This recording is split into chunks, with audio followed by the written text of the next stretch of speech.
Maslow's hierarchy of needs shows what humans need in order to survive and be happy. Harry Potter TV Reboot is nowhere to be seen on Maslow's pyramid of needs. It is, however, on Maslow's lesser-known circle of greed.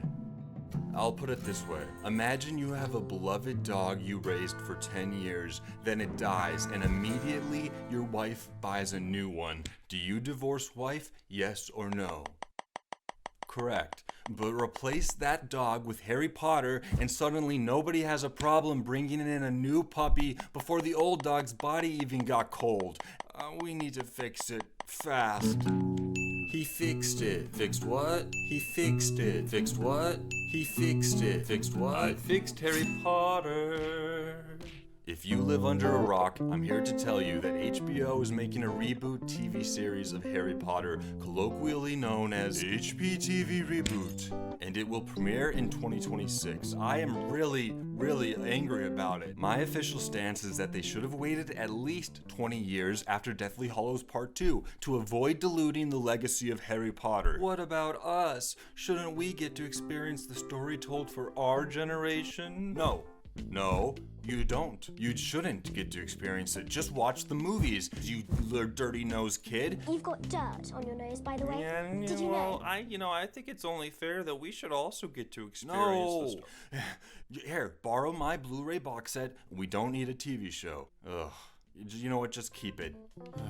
So today I'm going to convince you that the HPTV Reboot is not needed by using my 3 bullet point technology. Number 1, adaptation schmadaptation. I'm not sold on this show based on the premise that the adaptation will be more faithful to the books. I don't need to see the book on screen. I want to see the most engaging experience that will pierce my heart in the most effective way possible. Did you guys ever go to church? The best prayer guy in the world is not 100% faithful to Jesus' exact words. He's got to spice it up. He throws some garnish on the sides to turn those words into something that will rile up the masses and inspire them to put money in that little basket.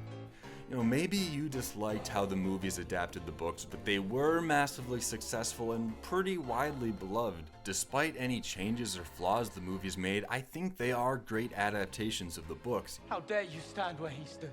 Tell them how it happened that night. Tell them how you looked him in the eye. A man who trusted you and killed him. Tell them. Even if they are not 100% faithful adaptations, a lot of the books are composed of Harry's internal monologue thinking about stuff, so unless the HPTV Reboot uses constant narration like Goodfellas, it will not be 100% faithful to the books either. We're gonna lose a lot no matter what. It's just about deciding what to lose to make the best adaptation, and I think the movies were pretty good. Number 2, the ugly elephant in the room. Oh, we really lucked out with how well the main 3 kids, but especially Daniel Radcliffe, aged with the roles, both in his appearance and his acting ability.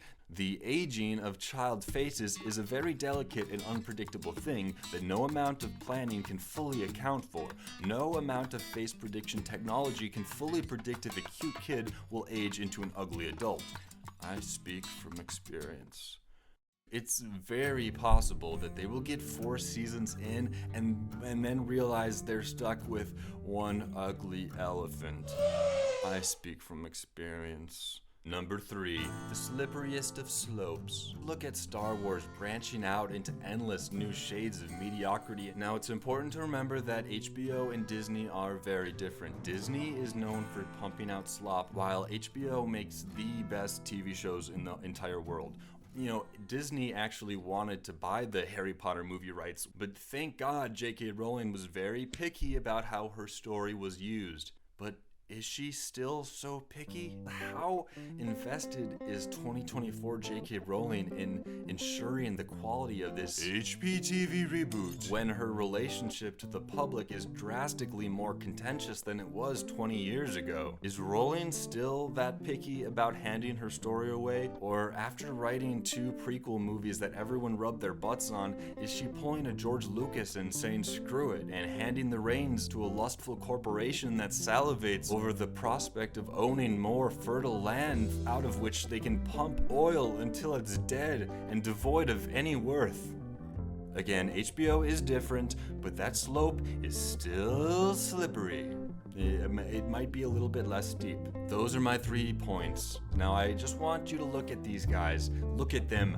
Look at these dead dogs you want to replace. Look into their eyes and tell me what you want to replace them already. Tell me! Tell me! Anyway, are you as worried as I am about the HPTV reboot? If not, what are you excited to see in the HPTV reboot? Hey, let me know in comments, because I'd love to have more reasons to be excited about the HPTV reboot, because these ones aren't cutting it.